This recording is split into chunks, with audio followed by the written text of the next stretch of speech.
ಪ್ರೀತಿಯ ವಿದ್ಯಾರ್ಥಿಗಳೇ, ಎಲ್ರಿಗೂ ನಮಸ್ಕಾರ. ನನ್ನ ಹೆಸರು ಸೌಮ್ಯ HK, ಸಹಾಯಕ ಪ್ರಾಧ್ಯಾಪಕರು, ಸರ್ಕಾರಿ ಪ್ರಥಮ ದರ್ಜೆ ಕಾಲೇಜು, ಸಿದ್ದಗಟ್ಟೆ. ನಾವು ಈ ದಿನ ರಾಜ್ಯಕೋಶ ನೀತಿ, ಅದರ ಅರ್ಥ ಹಾಗೂ ಉದ್ದೇಶಗಳ ಕುರಿತು ಚರ್ಚಿಸೋಣ. ಮೊದಲನೇದಾಗಿ, ರಾಜ್ಯಕೋಶ ನೀತಿ ಅಥವಾ ಕೋಶೀಯ ನೀತಿ ಅಥವಾ ಖಜಾನೆ ನೀತಿ ಎಂಬ ಪದ ಇಂಗ್ಲಿಷ್ ಭಾಷೆಯ ಫಿಸ್ಕಲ್ ಪಾಲಿಸಿಯಿಂದ ಬಂದಿದೆ.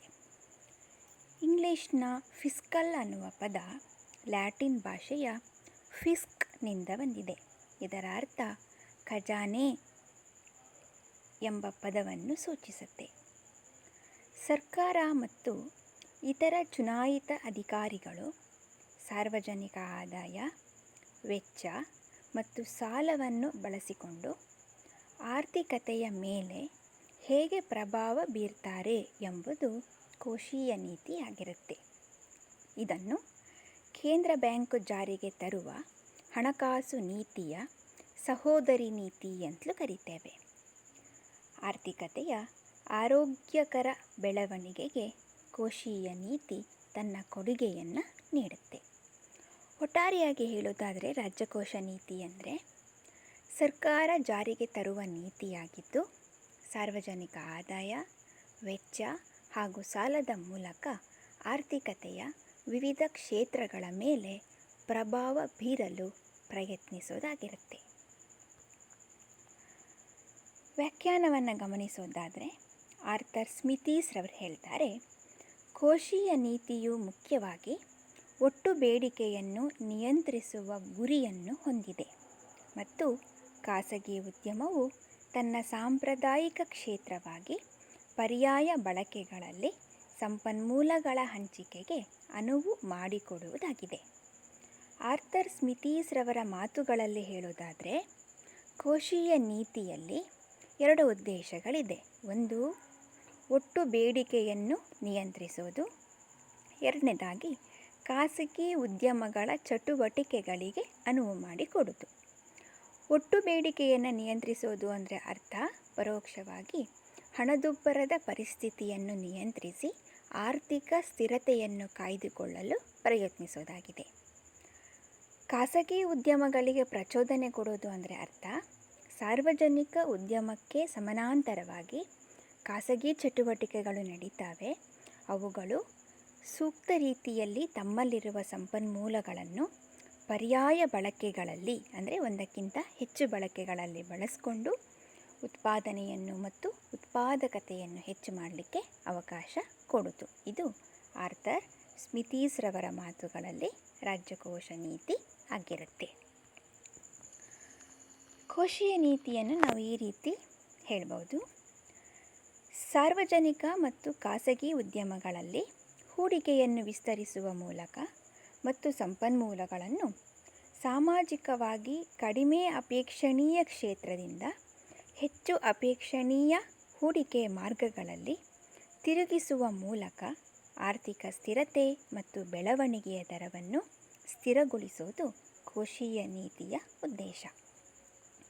ಅಭಿವೃದ್ಧಿ ಹೊಂದದ ಆರ್ಥಿಕತೆಗಳು ಅಂದರೆ ಅಭಿವೃದ್ಧಿಶೀಲ ಮತ್ತು ಬಡ ರಾಷ್ಟ್ರಗಳಲ್ಲಿ ಕೋಶೀಯ ನೀತಿಯ ಮುಖ್ಯ ಉದ್ದೇಶ ಬಂಡವಾಳ ರಚನೆ ಮತ್ತು ಹೂಡಿಕೆ ದರವನ್ನು ಹೆಚ್ಚಿಸೋದು, ಪೂರ್ಣ ಉದ್ಯೋಗವನ್ನು ಸಾಧಿಸೋದು ಮತ್ತು ಆರ್ಥಿಕ ಸ್ಥಿರತೆಯನ್ನು ಕಾಯ್ದುಕೊಳ್ಳೋದಾಗಿರುತ್ತೆ.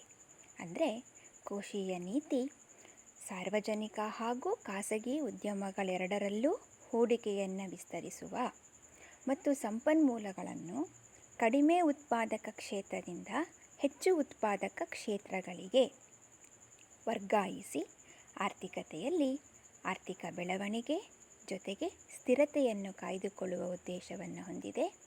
ಕೋಶೀಯ ನೀತಿಯ ಪಾತ್ರ ಮುಂದುವರೆದ ರಾಷ್ಟ್ರಗಳಿಗಿಂತ ಹಿಂದುಳಿದ ರಾಷ್ಟ್ರಗಳಲ್ಲಿ ಹೆಚ್ಚು ಅದ್ವಿತೀಯವಾಗಿರುತ್ತೆ. ಕಾರಣ ಏನು ಅಂದರೆ, ಹಿಂದುಳಿದ ರಾಷ್ಟ್ರಗಳಲ್ಲಿ ಆರ್ಥಿಕ ಬೆಳವಣಿಗೆಗೆ ಸಾಕಷ್ಟು ಅವಕಾಶಗಳಿವೆ. ಉದ್ದೇಶಗಳು. ರಾಜ್ಯಕೋಶ ನೀತಿಯ ಪ್ರಮುಖ ಉದ್ದೇಶಗಳನ್ನು 8 ಪ್ರಕಾರಗಳಾಗಿ ವಿಂಗಡಿಸ್ತೇವೆ. ಪೂರ್ಣೋದ್ಯೋಗ, ಬೆಲೆ ಸ್ಥಿರತೆ, ಆರ್ಥಿಕ ಅಭಿವೃದ್ಧಿಯ ದರವನ್ನು ವೇಗಗೊಳಿಸುವುದು, ಸಂಪನ್ಮೂಲಗಳ ಗರಿಷ್ಠ ಹಂಚಿಕೆ, ಆದಾಯ ಮತ್ತು ಸಂಪತ್ತಿನ ಸಮಾನ ವಿತರಣೆ, ಆರ್ಥಿಕ ಸ್ಥಿರತೆ, ಬಂಡವಾಳ ರಚನೆ ಮತ್ತು ಬೆಳವಣಿಗೆ, ಹೂಡಿಕೆಗೆ ಉತ್ತೇಜನ. ಮೊದಲನೇದಾಗಿ ಪೂರ್ಣ ಉದ್ಯೋಗ. ಅಭಿವೃದ್ಧಿ ಹೊಂದುತ್ತಿರುವ ಆರ್ಥಿಕತೆಯಲ್ಲಿ ಕೋಶೀಯ ನೀತಿಯ ಮೊದಲ ಮತ್ತು ಪ್ರಮುಖ ಉದ್ದೇಶವೆಂದರೆ ಆರ್ಥಿಕತೆಯಲ್ಲಿ ಪೂರ್ಣ ಉದ್ಯೋಗವನ್ನು ಸಾಧಿಸುವುದು ಮತ್ತು ನಿರ್ವಹಿಸುವುದು. ಪೂರ್ಣ ಉದ್ಯೋಗ ಅಂದರೆ ಉತ್ಪಾದನಾಂಗಗಳಾದ ಭೂಮಿ, ಶ್ರಮ, ಬಂಡವಾಳ ಮತ್ತು ಸಂಘಟನೆ ಸಂಪೂರ್ಣವಾಗಿ ಉತ್ಪಾದನಾ ಚಟುವಟಿಕೆಗಳಲ್ಲಿ ತೊಡಗಿರುವುದು ಅಂತ ಅರ್ಥ. ಇಲ್ಲಿ ಐಚ್ಛಿಕ ನಿರುದ್ಯೋಗವಿರುತ್ತೆ ಹೊರತು ಸಾರ್ವತ್ರಿಕ ನಿರುದ್ಯೋಗದ ಸಮಸ್ಯೆಯನ್ನು ನಾವು ಕಾಣುವುದಿಲ್ಲ. ಹೀಗೆ ಪೂರ್ಣ ಉದ್ಯೋಗ ಕೋಶೀಯ ನೀತಿಯ ಮೊಟ್ಟ ಮೊದಲ ಆದ್ಯತೆಯಾಗಿರುತ್ತೆ. ಅಂತಹ ರಾಷ್ಟ್ರಗಳಲ್ಲಿ ಅಂದರೆ ನಮ್ಮಂಥ ಅಭಿವೃದ್ಧಿಶೀಲ ಮತ್ತು ಬಡ ರಾಷ್ಟ್ರಗಳಲ್ಲಿ ಪೂರ್ಣ ಉದ್ಯೋಗವನ್ನು ಸಾಧನೆ ಮಾಡಲಿಕ್ಕಾಗದೇ ಇದ್ದರೂ ಸಹ ನಿರುದ್ಯೋಗವನ್ನು ತಪ್ಪಿಸೋದು ಮತ್ತು ಪೂರ್ಣ ಪ್ರಮಾಣದ ಉದ್ಯೋಗದ ಸ್ಥಿತಿಯತ್ತ ಆರ್ಥಿಕತೆಯನ್ನು ಕೊಂಡೊಯ್ಯೋದು ಕೋಶೀಯ ನೀತಿಯ ಪ್ರಮುಖ ಉದ್ದೇಶವಾಗಿರುತ್ತೆ. ಆದ್ದರಿಂದ ನಿರುದ್ಯೋಗ ಮತ್ತು ಅರೆ ಉದ್ಯೋಗದ ಪ್ರಮಾಣವನ್ನು ಕಡಿಮೆ ಮಾಡಿ ರಾಜ್ಯ ಅಥವಾ ಸರ್ಕಾರ ಸಾಮಾಜಿಕ ಮತ್ತು ಆರ್ಥಿಕ ಮೂಲಭೂತ ಚಟುವಟಿಕೆಗಳಿಗಾಗಿ ಸಾಕಷ್ಟು ಹಣವನ್ನು ಖರ್ಚು ಮಾಡಬೇಕು. ಈ ವೆಚ್ಚಗಳು ಹೆಚ್ಚಿನ ಉದ್ಯೋಗಾವಕಾಶಗಳನ್ನು ಸೃಷ್ಟಿಸಲು ಮತ್ತು ಆರ್ಥಿಕತೆಯ ಉತ್ಪಾದಕ ದಕ್ಷತೆಯನ್ನು ಹೆಚ್ಚಿಸಲು ಸಹಾಯ ಮಾಡುತ್ತೆ. ಇಲ್ಲಿ ಒಂದು ಪದವನ್ನು ಅರ್ಥ ಮಾಡ್ಕೊಳ್ಬೇಕು. ನಿರುದ್ಯೋಗ ಬೇರೆ, ಅರೆ ಉದ್ಯೋಗ ಬೇರೆ. ನಿರುದ್ಯೋಗ ಅಂದರೆ ಕೆಲಸ ಮಾಡುವ ಇಚ್ಛೆ, ಮನಸ್ಸು ಹಾಗೂ ಸಾಮರ್ಥ್ಯ ಇದ್ದು ಕೆಲಸದ ಅವಕಾಶಗಳು ಇಲ್ಲದೇ ಇರುವಂಥ ಸ್ಥಿತಿಯನ್ನು ನಿರುದ್ಯೋಗ ಅಂತ ಕರಿತೇವೆ. ಇದು ಅನೈಚ್ಛಿಕ ನಿರುದ್ಯೋಗವೂ ಆಗಿರುತ್ತೆ. ಅರೆ ಉದ್ಯೋಗ ಅಂದರೆ ಸೂಕ್ತ ವ್ಯಕ್ತಿಗೆ ಸೂಕ್ತ ಸಮಯದಲ್ಲಿ ಸೂಕ್ತ ಉದ್ಯೋಗ ದೊರೆಯದೇ ಇರೋದು. ಅಂದರೆ ತನ್ನ ಸಾಮರ್ಥ್ಯ ಹಾಗೂ ಶೈಕ್ಷಣಿಕ ಅರ್ಹತೆಗೆ ಸೂಕ್ತವಲ್ಲದ ಉದ್ಯೋಗದಲ್ಲಿ ಒಬ್ಬ ವ್ಯಕ್ತಿ ದುಡಿಯೋದು. ಅಂದರೆ ಪೂರ್ಣ ಪ್ರಮಾಣದ ಉದ್ಯೋಗದಲ್ಲಿ ತೊಡಗಿಕೊಳ್ಳದೇ ಇರುವ ಸ್ಥಿತಿಯನ್ನು ಅರೆ ಉದ್ಯೋಗ ಅಂತ ಕರಿತೇವೆ. ಇನ್ನು ಅನೈಚ್ಛಿಕ ನಿರುದ್ಯೋಗ ಅಂದರೆ ಕೆಲಸ ಮಾಡುವ ಸಾಮರ್ಥ್ಯ ಇದ್ದು ಕೆಲಸ ಮಾಡುವ ಮನಸ್ಸು ಇಲ್ಲದೇ ಇರುವಂತಹ ಸ್ಥಿತಿ. ಆತ ಐಚ್ಛಿಕವಾಗಿ ಕೆಲಸ ಮಾಡಲು ತಯಾರಿಲ್ಲದ ಮನಸ್ಥಿತಿಯನ್ನು ಸೂಚಿಸುತ್ತೆ. ಹೀಗೆ ಕೋಶೀಯ ನೀತಿ ನಿರುದ್ಯೋಗ ಮತ್ತು ಅರೆ ಉದ್ಯೋಗವನ್ನು ಹೋಗಲಾಡಿಸಿ ಪೂರ್ಣೋದ್ಯೋಗವನ್ನು ಸ್ಥಾಪನೆ ಮಾಡುವ ಉದ್ದೇಶವನ್ನು ಹೊಂದಿದೆ. ಎರಡನೇದಾಗಿ ಬೆಲೆ ಸ್ಥಿರತೆ. ಆರ್ಥಿಕ ಬೆಳವಣಿಗೆ ಮತ್ತು ಸ್ಥಿರತೆಯು ಅಭಿವೃದ್ಧಿಯಾಗದ ದೇಶಗಳಿಗೆ ಜಂಟಿ ಉದ್ದೇಶಗಳಾಗಿರುತ್ತೆ. ಅಭಿವೃದ್ಧಿ ಹೊಂದುತ್ತಿರುವ ದೇಶದಲ್ಲಿ ಆರ್ಥಿಕ ಅಸ್ಥಿರತೆಯನ್ನು ಹಣದುಬ್ಬರದ ರೂಪದಲ್ಲಿ ಕಾಣ್ತೇವೆ. ಹಣದುಬ್ಬರ ಅಂದರೆ ಸರಕು ಮತ್ತು ಸೇವೆಗಳ ಬೆಲೆಗಳು ಹೆಚ್ಚುತ್ತಿರುವ, ಹಣದ ಮೌಲ್ಯ ಕುಸಿಯುತ್ತಿರುವಂಥ ಸನ್ನಿವೇಶ. ಅಂದರೆ ಆರ್ಥಿಕತೆಯಲ್ಲಿ ಅವಶ್ಯಕತೆಗಿಂತ ಹೆಚ್ಚು ಹಣ ಹಾಗೂ ಆರ್ಥಿಕತೆಯಲ್ಲಿ ಅತಿ ಹೆಚ್ಚು ಪ್ರಮಾಣದ ಹಣ ಅತಿ ಕಡಿಮೆ ಪ್ರಮಾಣದ ಸರಕುಗಳನ್ನು ಹಿಂಬಾಲಿಸ್ತಾ ಇರುತ್ತೆ.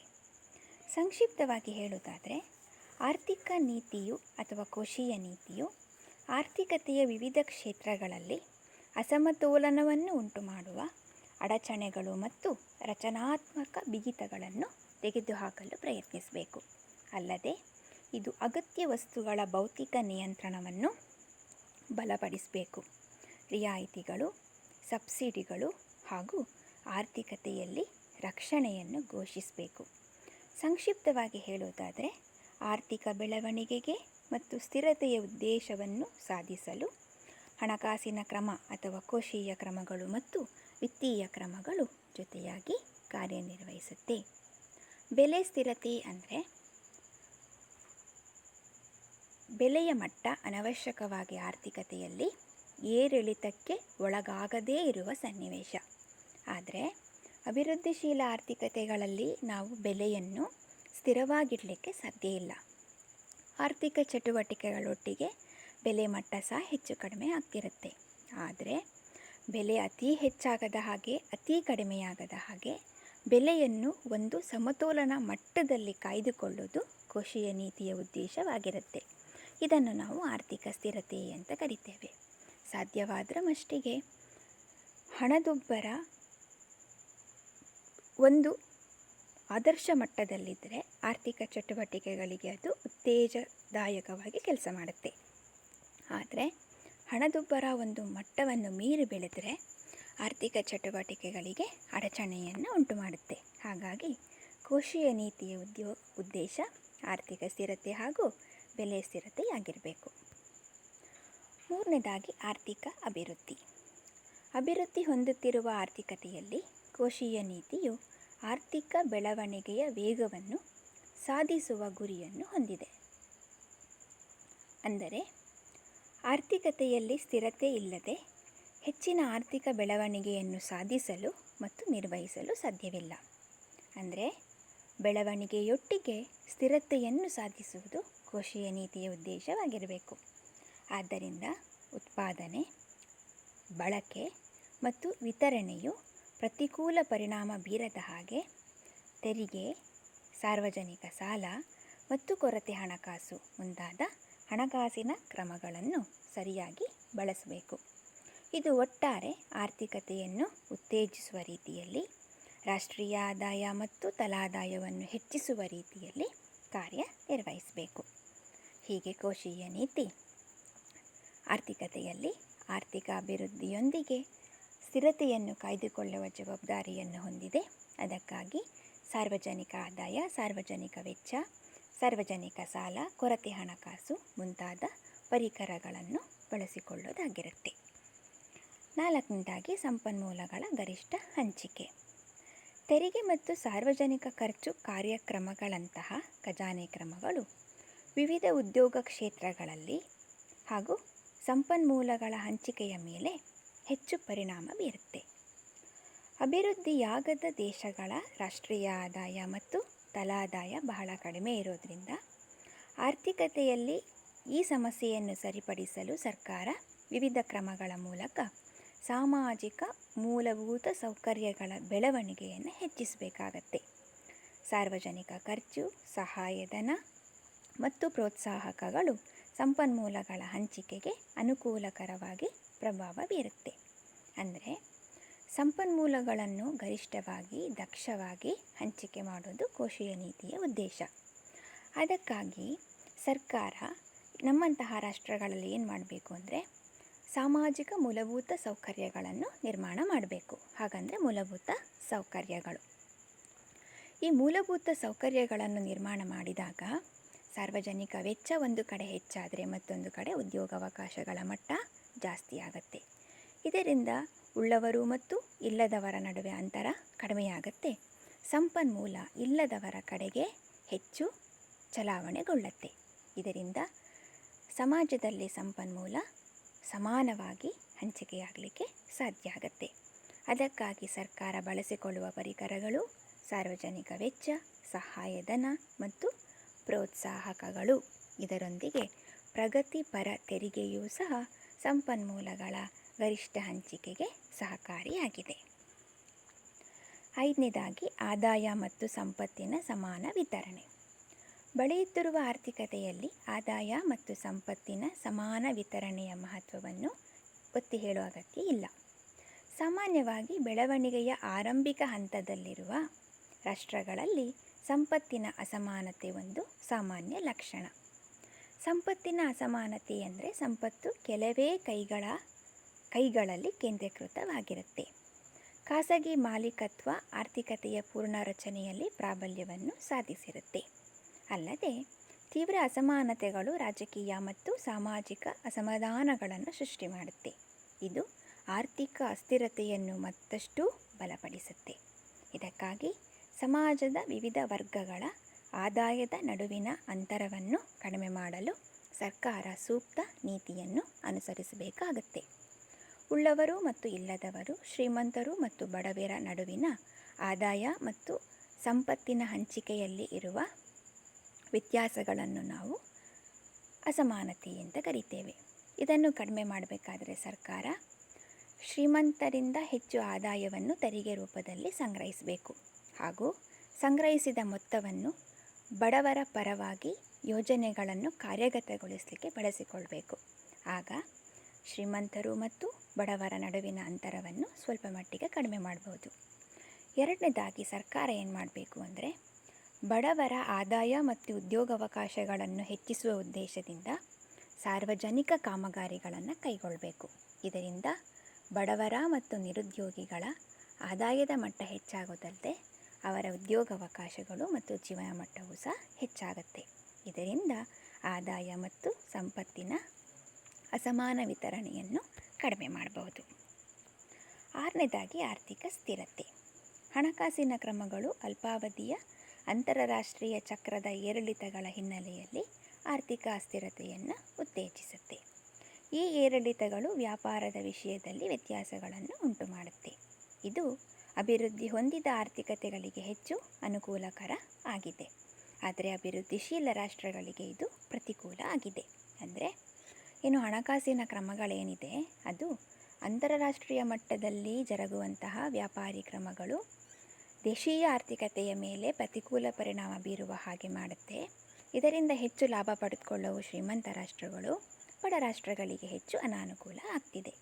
ಆದ್ದರಿಂದ ಆರ್ಥಿಕ ಸ್ಥಿರತೆಯನ್ನು ತರುವ ಉದ್ದೇಶಕ್ಕಾಗಿ ಹಣಕಾಸಿನ ವಿಧಾನಗಳು ಬಜೆಟ್ ವ್ಯವಸ್ಥೆಯಲ್ಲಿ ಅಂತರ್ನಿರ್ಮಿತ ನಮ್ಯತೆಯನ್ನು ಒಳಗೊಂಡಿರಬೇಕು.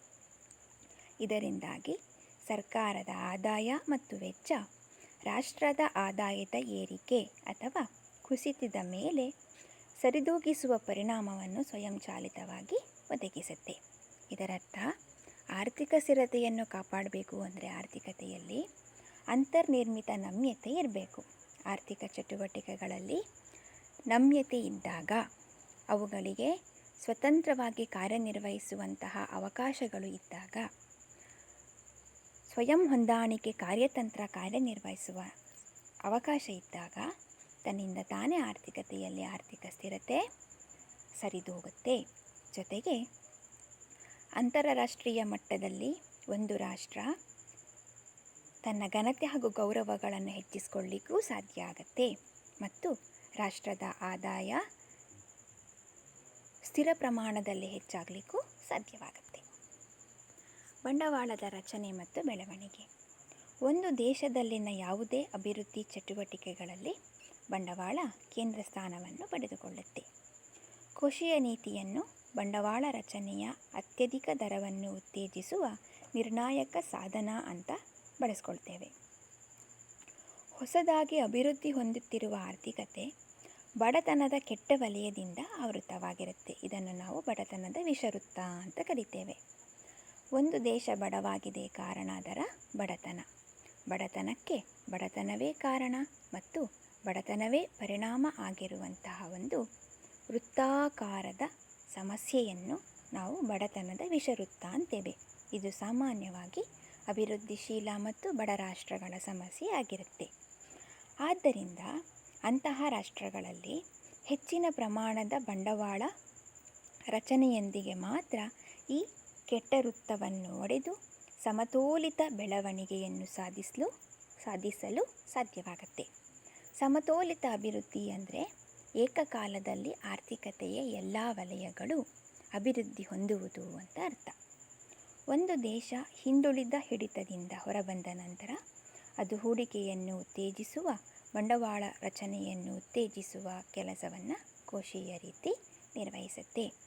ಒಂದು ರಾಷ್ಟ್ರವನ್ನು ಬಡತನ ವಿಷವೃತ್ತದ ಕಪಿಮುಷ್ಟಿಯಿಂದ ಆಚೆ ತಂದು ಆ ರಾಷ್ಟ್ರಗಳನ್ನು ಕೆಳಮಟ್ಟದ ಹಿಡಿತಗಳಿಂದ ಸರಿದೂಗಿಸಿ ಆರ್ಥಿಕತೆಯಲ್ಲಿ ಬಂಡವಾಳ ಮತ್ತು ಹೂಡಿಕೆ ರಚನೆಯ ದರವನ್ನು ಹೆಚ್ಚು ಮಾಡುವ ಉದ್ದೇಶ ಕೋಶೀಯ ನೀತಿಯದ್ದಾಗಿರುತ್ತೆ. ಹೂಡಿಕೆಗೆ ಉತ್ತೇಜನ ನೀಡುವುದು. ಕೋಶೀಯ ನೀತಿಯು ಸಾರ್ವಜನಿಕರಲ್ಲಿ ಮತ್ತು ಆರ್ಥಿಕತೆಯ ಖಾಸಗಿ ವಲಯಗಳಲ್ಲಿ ಹೂಡಿಕೆಯ ದರದ ವೇಗವನ್ನು ಹೆಚ್ಚಿಸುವ ಗುರಿಯನ್ನು ಹೊಂದಿದೆ.